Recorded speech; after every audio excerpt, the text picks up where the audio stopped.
Hi అండి, అందరూ నమస్కారం. ఈరోజు అశోక్ లేలాండ్ దోస్త్ ఎల్ఎస్ది క్యాబిన్ మార్చామండి. ఈ బండి నిన్న వచ్చిందండి. నిన్న మొత్తం లోపల ఉన్న వైరింగ్లు కిట్లు మొత్తం తీసేసాము. మెకానిక్ పిలిపించి మొత్తం పార్ట్స్ మొత్తం తీసేసామండి, స్టీరింగ్ అవి మొత్తం. రెండో రోజు మార్నింగ్ క్రైన్ పిలిపించి క్యాబిన్ దించామండి. బ్యాక్ సైడ్ వచ్చేసి ట్రక్ మొత్తం రస్ట్ వచ్చేసింది అండి. అది కూడా మొత్తం కాంట్రాక్ట్ లో మాట్లాడుకున్నాము. కొత్త ట్రక్ వేసి యాంగ్లేర్ కూడా కట్టాలండి. ముందు ఈ క్యాబిన్ చేంజ్ చేసుకుంటే ఆ తర్వాత ట్రక్ పని స్టార్ట్ చేస్తామండి. పాత క్యాబిన్ దించేసామండి, కొత్త క్యాబిన్ ఎక్కిస్తున్నాము. గుడ్ కండిషన్ క్యాబిన్ వచ్చేసిందండి. ఈ క్యాబిన్ దించిన తర్వాత ఒక రోజు మొత్తం పని ఉంటుందండి.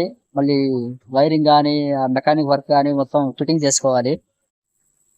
క్యాబిన్ చేంజ్ చేయడానికి, back side truck body work చేయడానికి టోటల్ 1 వీక్ టైం చెప్పామండి. టోటల్ వర్క్ అయిపోయిన తర్వాత ఆఖరి రోజు 7వ రోజు వచ్చి స్టిక్కరింగ్, సీట్ కవర్లు చేర్చుకోమని చెప్పామండి కస్టమర్ ని. 2 డేస్ క్యాబిన్ వర్క్ అయిపోతుందండి. ఇంకో 2 డేస్ వచ్చేసి బ్యాక్ సైడ్ ట్రక్ వర్క్ అయిపోతుంది. మిగతా 2 రోజులు వచ్చేసి పెయింటింగ్ అవుతుందండి. ఆఖరి 7 రోజు వచ్చేసి స్టిక్కరింగ్, సీట్ కవర్లు, చిన్న చిన్న వర్క్లు ఏమైనా ఉంటే కస్టమర్ వచ్చి చేయించుకుంటారండి. అండి, ఈ వాహనాలకు కూడా క్యాబిన్ చేంజ్ చేయాలన్నా, ట్రక్ బాడీ వర్క్ ఉన్నా కింద డిస్క్రిప్షన్ లో నెంబర్ ఉంటుందండి, ఫోన్ చేయండి. వాట్సాప్ నెంబర్ కూడా అదేనండి. మీ క్యాబిన్ ఫోటోలు తీసి నాకు వాట్సాప్ చేసినట్టయితే ఈ పాత క్యాబిన్ తీసుకొని ఎక్స్చేంజ్ లో క్యాబిన్ మారిస్తే ఎంత అవుతుందో మొత్తం ఎస్టిమేషన్ చెప్తానండి.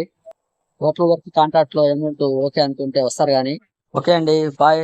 నెక్స్ట్ వీడియోలో కలుద్దామండి.